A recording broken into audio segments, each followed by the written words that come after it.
Sige nga kabayan, paano mo nga sasabihin sa isang tao, ikaw kung may kakilala ka, na siya ay may mabahong hininga?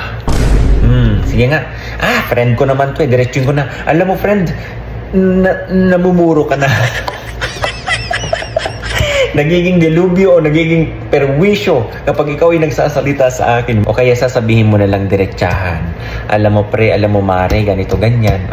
O kaya, para hindi naman masaktan. Alam mo friend, o kaya beshi.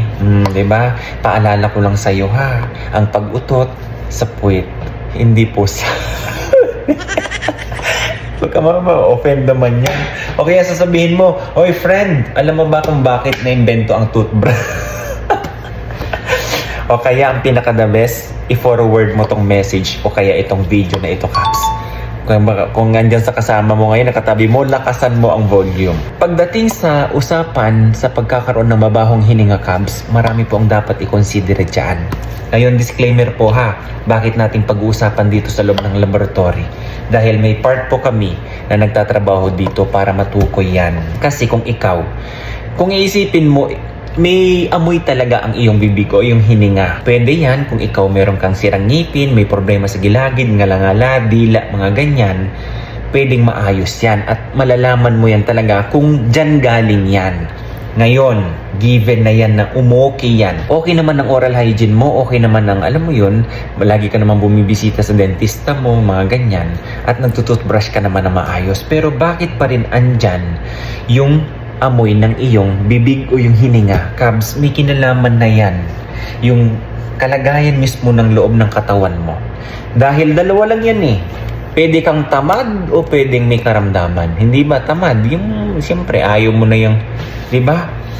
Kung kayo, binasted kayo. Kung kayo, nag-break kayo ng jowa mo o naghiwalay kayo. O, di ba? Huwag mo namang idamay ang hindi pagtututbrush. O kabayan ha, seryoso ang usapan na ito.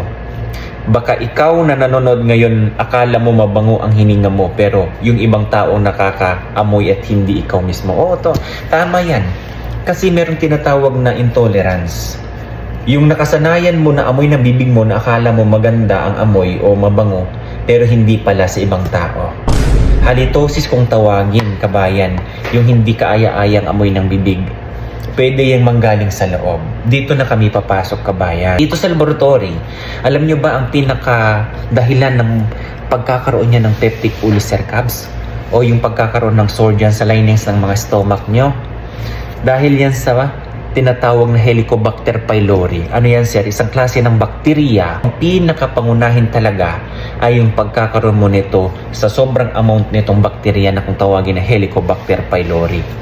Normal po yan na meron tayo kahit konti dyan sa ating stomach, pero kapag yan, dumami sila ng bilang, pwedeng mag-cause Cabs. May contribution kasi yung mga pinapatest nyo sa amin. For example, si doktor, nagpatest sa inyo ng Helicobacter pylori.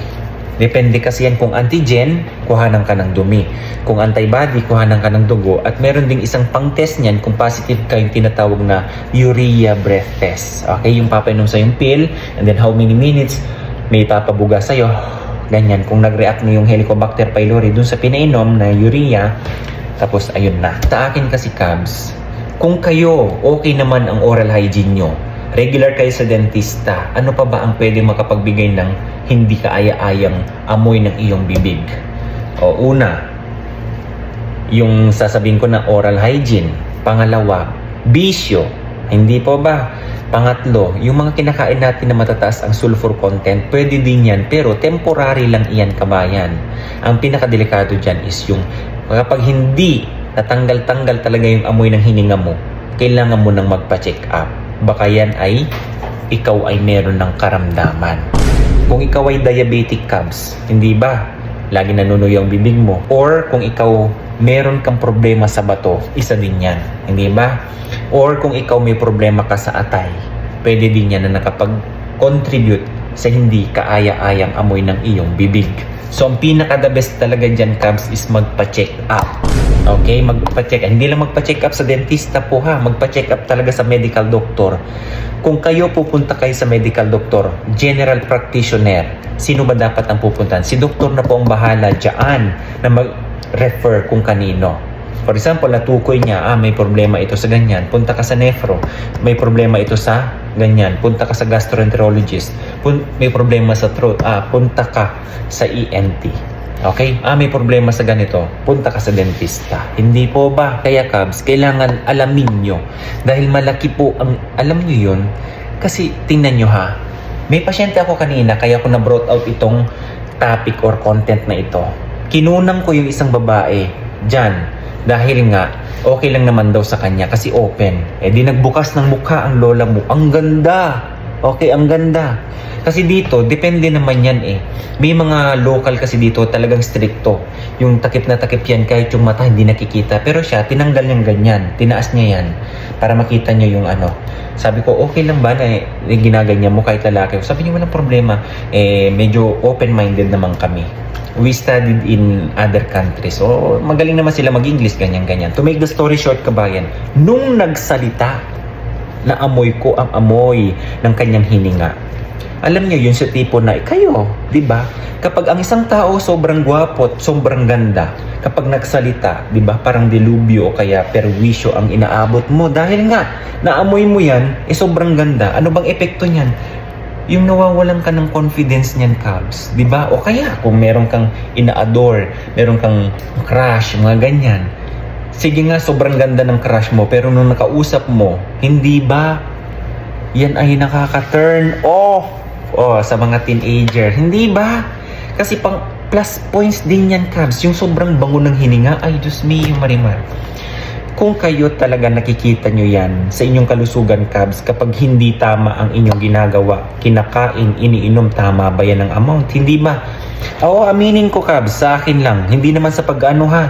Pagagising mo ng umaga, test mo. Pwede mong gawin kasi yan self-check. Buga mo, yan bouncing check, nakaganyan concave. Maamoy mo naman Or dilaan mo to. Sa amuyin mo. Mas tumataas ang confidence level mo kapag kasi nalaman mo na okay ang hininga mo, Cubs, at wala kang halitosis. Okay? Pero kasi kadalasan ganyan yung iba ang nakakaamoy, hindi ikaw. Dahil nga sa intolerance. Yung feeling mo parang normal, pero sa iba, hindi na. Okay? Kaya Cubs, kung meron kang ganyan na problema ngayon o may kakilala ka, sabihan nyo sila o ikaw magpa-check up po ha. Baka may kinalaman ang inyong kaloob-looban dyan sa pagkakaroon ng hindi kaaya-ayang amoy ng iyong hininga. Okay? Awareness lang po ito, kabayan ha, na naway hindi po baliwalain yung mga ganyan dahil nga pwede kasi At saka please, kapag kayo umutot, huwag nyong pigilan ha. Dahil, ayan, bumabalik. Totoo yan. May explanation na ako dyan sa vlog ko dati. Alagaan nyo po yung kalusugan nyo, Cubs. Simple lang yan. Pero alam nyo yun, may ini-indicate yan sa inyong kalusugan. Okay? Nanaway, dahil dyan sa hininga mo, maagapan mo ng maayos o maaga kung ano man ang nararamdaman mo ngayon. Okay, God bless everyone. Bye-bye.